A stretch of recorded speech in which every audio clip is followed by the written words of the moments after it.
public opinion aficionados, and welcome to Reality Check. And this is a huge show. We have groundbreaking, record-breaking polling numbers and just astonishing news as this new change plays out, this ending of the fourth turning, because political parties are dying. The context in Washington, D.C. is changing faster than anybody can keep up with. Just a few years ago, we would talk about a new president expending all of their political capital just to get like a bill across the finish line.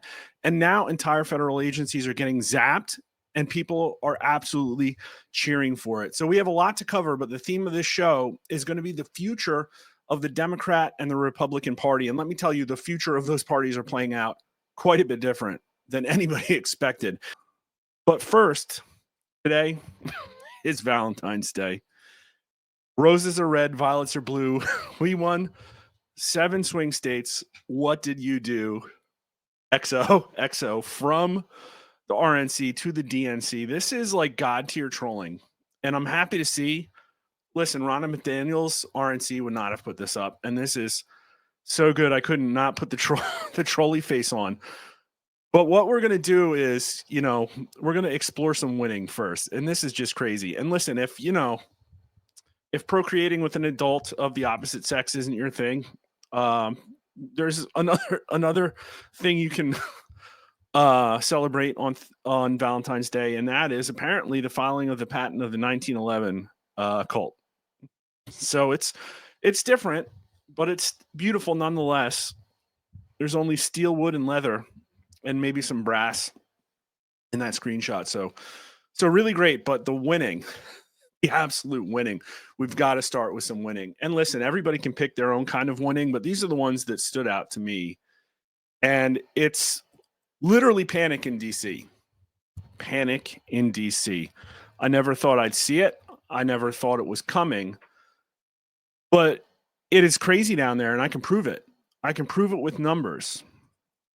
I spent a lot of time last night on my second favorite thing, Google Trends, finding absolutely ridiculous stuff that shows that there is palpable fear down in Washington, D.C., the seat of our federal government, not about being fired,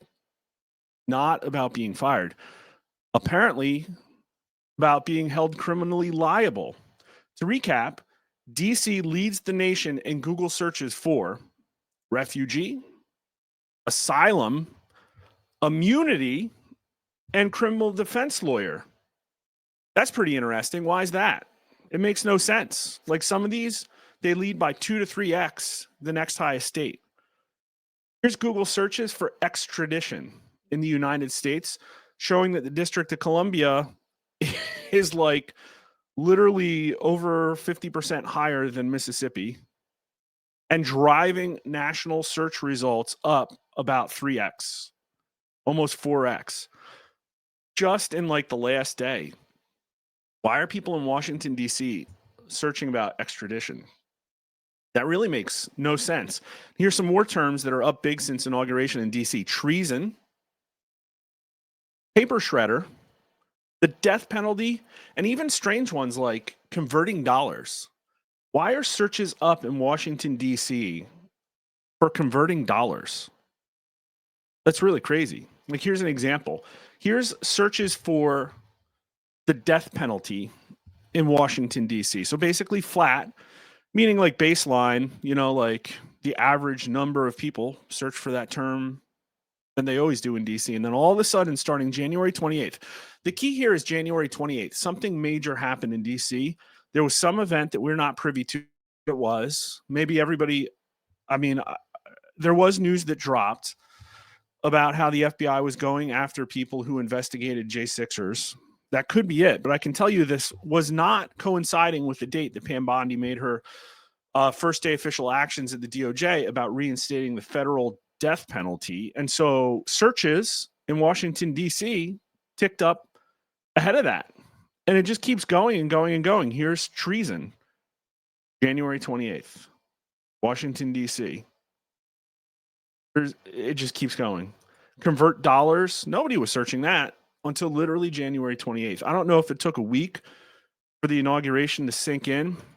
Here's paper shredder, showing that Delaware and District of Columbia lead the nation in the last week for paper shredders. And even WikiLeaks has gotten into the game. This is really fun, actually. I put one out, and a lot of people saw the tweet. Criminal defense lawyers. I think it had like 3.5 million views, and then everybody started ripping off me. But you heard it here first. You heard it here first. WikiLeaks, January 28th, almost the same date. DC searches soar for Swiss bank, offshore bank, wire money. There's extradition. Here's refugee. A huge spike the day after the inauguration. And then all of a sudden, January 28th, people in Washington, D.C. are trying to figure out how to be refugees. And here's asylum. I sort of ran out of like the obvious ones to check. Oh, somebody said, well, look at the searches for big balls. that went up too. Oh, TBOF, we got you in the chat. Thank you. This was hilarious. I loved it. And immunity. Why are people, again, in Washington, D.C., capital of our esteemed nation, the best republic, the shining city on the hill, why are employees, presumably employees in D.C., searching for immunity? Make it make sense. Here's some more winning. Tom Homan refers AOC to the Department of Justice for investigation over impeding federal law enforcement efforts to remove criminal aliens from the United States. Alex Stein 99 is not going to be okay if AOC gets thrown in jail, but I mean, it is criminal. More winning. This is crazy. This is like all of a sudden now, for the first time in decades, there are consequences for stupid virtue signaling. That's why I love this so much. That's why it's so delicious. And here I beg the question, what even is political capital? It looks like Trump has carte blanche right now as Trump administration directs agency heads to fire most probationary staff. So for people keeping count, I think we're up to 200,000 probationary employees, which sounds like a lot. Sounds like a lot considering those people were ostensibly hired in the last year. Sounds like a massive amount of hiring for our federal government, but maybe not. Maybe the churn is what it is. 200,000 people immediately losing their jobs on top of 75,000 people who took the buyout. So we're already up to almost 300,000 people once the buyout clears. I think it's still being held up. That is, I think at last count, 13% of the federal workforce. So this is nowhere near Twitter levels yet. The hatch is going to keep falling. It's like IRS is under the microscope now, probably going to get to the DOD. It's going to keep going, and nothing is slowing it down. And here's how Reason, I always like to front load the propaganda. Here's how Reason talks about it. 200,000 layoffs.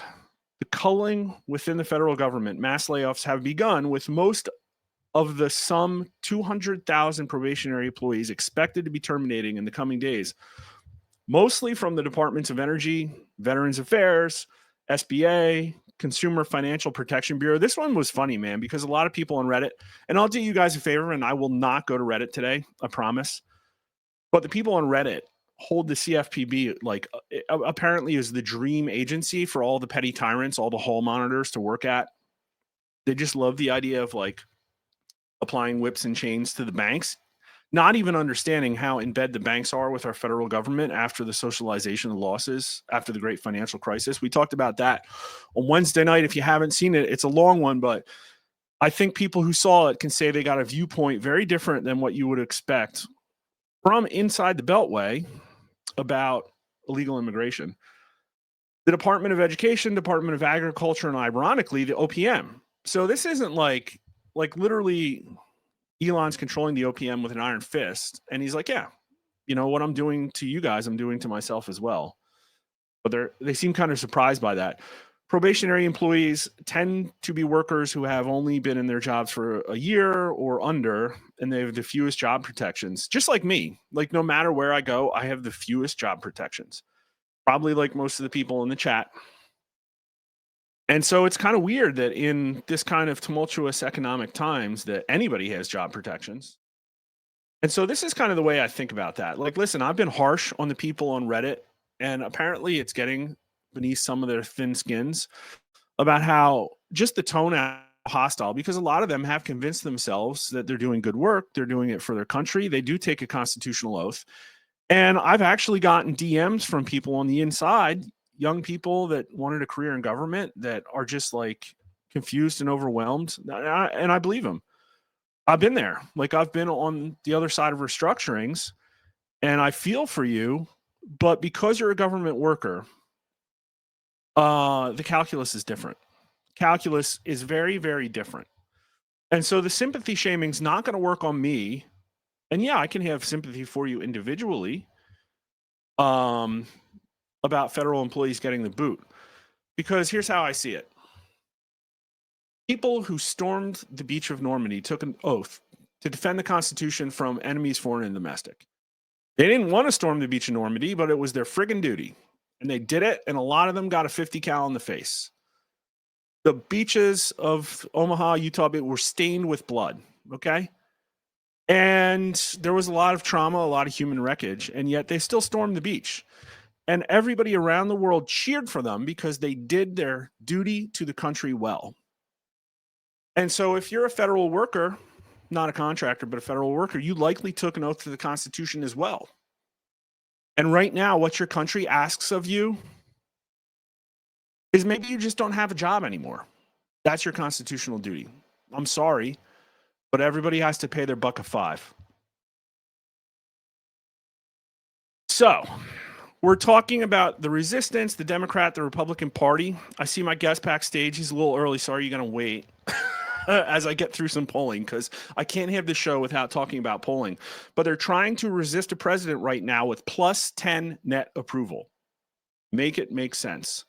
They're literally trying to resist the most popular politician that we've seen in I just think like Trump's approval has been this high or higher before. Biden only got a 55 once, but it was like because everybody was removing their masks and the government took their boot off everybody's neck from COVID. And so maybe like first term Obama, back when the economy was booming, we got through the year 2K and like the world didn't end. And we hadn't yet faced the upheaval of 2012, the end of the Mayan calendar. It just doesn't happen. Plus 10 on his own merit, and they're trying to resist him. And here's the monumental news. And it's like everybody has their own flavor of polling. Oh, let me open in a new tab. Everybody has their own flavor of polling. And so you might have seen numbers higher than this. But not in Rasmussen numbers. Right track is at 47% today. Well, this is yesterday, right? It's screenshot yesterday. Right track at 47%, tying the highest it's ever been in our polling history going back to 2012. We're going to look at a chart. And wrong direction, 46. Right track exceeds wrong direction for the first time in Rasmussen polling history. Right track is higher than wrong track. There are more U.S. likely voters in this country right now that think the country's headed in the right track than in the wrong direction. And here's your Trump plus 10 net approval. Only 36% strongly disapprove. The approval index is plus 3. Joe Biden left office with like a negative 24. Negative 24. It just keeps going on. Black approval of Trump's 40%, only 18% lower than white. Gender signals only 11 points apart. Like, this is pretty great.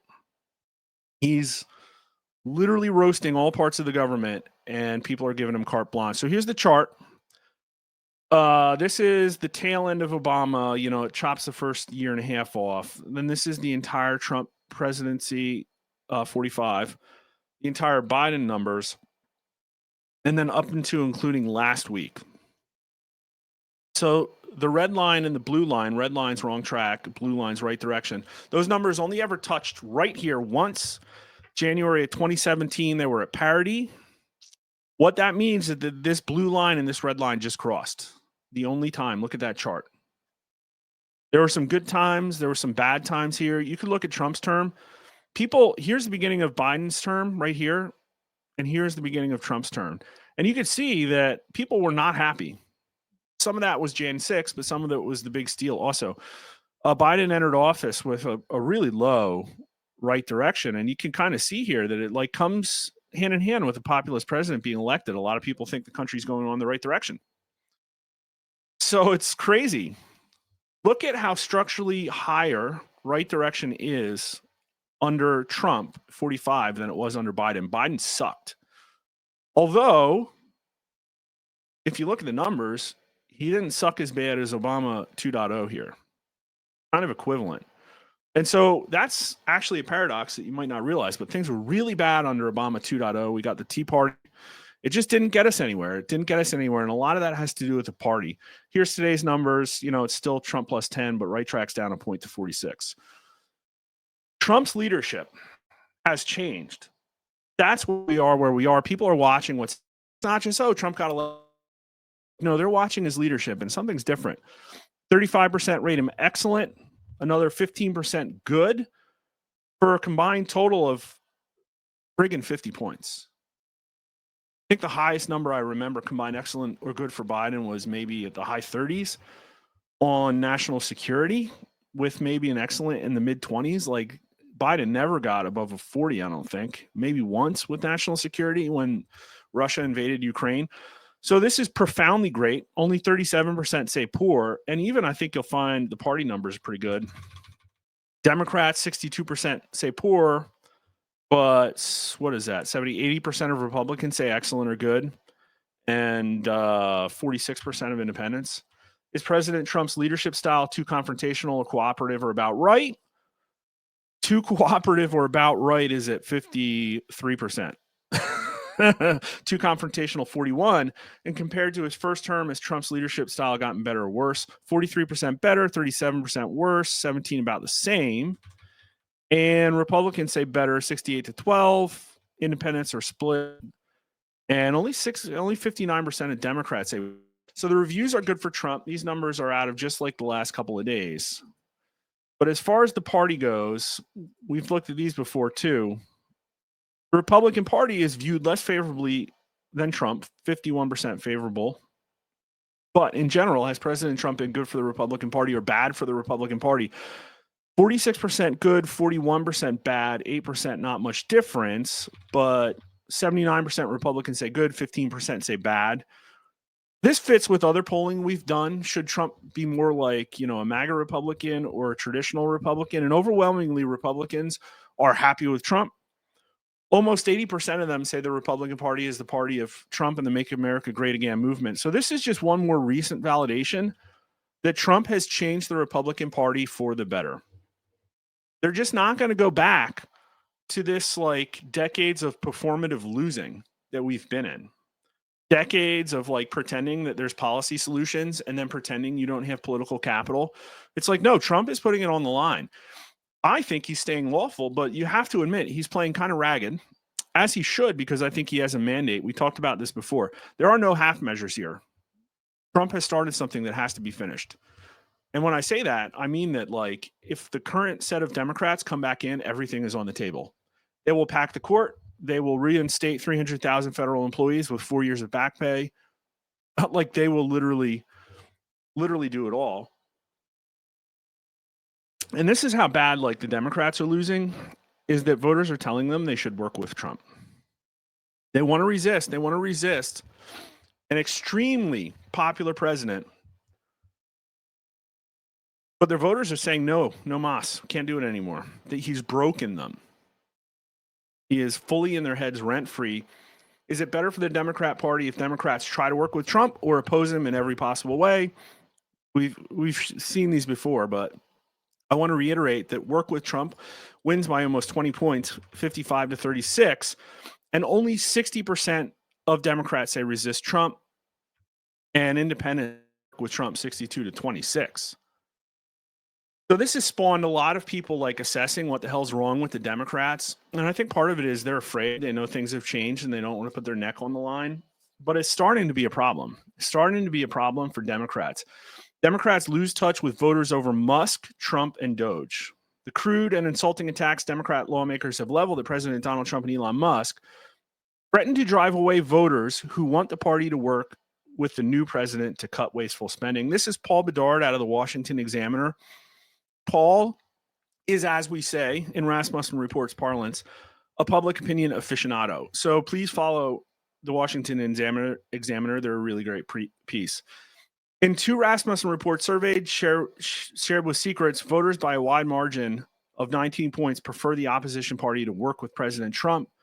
The two polls revealed just how dangerous Democrat opposition to Trump and Musk could be, especially for support of the president's efficiency movement continues to be supported by the country heading into the upcoming midterms. That's the thing. It's like, this is the game changer. They've done so much and the country hasn't puked. And so my advice for Trump is full speed ahead. Sherman's march to the sea, like literally burn it to the ground and salt the earth. Because again, the pendulum will swing back very, very fast. Over the past 2 weeks, Democrats have protested the president's moves to close USAID and the Department of Education, charging that he is threatening democracy. In a Tuesday protest, Maxine Waters told government union workers, oh no, I'm not going there. Maxine Dexter, not Maxine Waters. And it's that clip we all saw, that woeful clip. They're in trouble. And they know they're in trouble. This is out of Newsweek. These are more of like a Democrat mouthpiece, although sometimes they cite us fairly. Frustrated Democrats near their Tea Party moment. This is not okay. So the theme here is that there's a power vacuum and everybody knows it. The Democrats are not doing what they've trained their Democrat voters to want, which is to stop Trump no matter what, even if it means breaking the law. And of course, there are some judges who've maybe overstepped, maybe not. I guess we'll see what happens. There are some judges that have come out and put themselves in, the line of Trump's fire. But it's like lawmakers have really done nothing other than look impotent to the point where you have Kara Swisher and Scott Galloway like being like vocal voices of like, get up and do something. At some point, they've cultivated so many crazies that somebody's going to step up and be the new leader of the party and bring it in a crazier direction than it already is, unless, Adult gets back in charge. I don't know. But there's a rumbling coming from deep inside the Democrat Party, right past the party's most recognizable faces and congressional leaders, below than the despair and ennui over President Donald Trump's decisive victory. Outraged liberals are beginning to grumble. In group chats and podcasts on X and Blue Sky, on Reddit too, I've been covering it. Who's going to do something? Lots of calls to violence about how to intervene against the party they have called home for decades and which they believe has failed its voters so spectacularly over the past few years.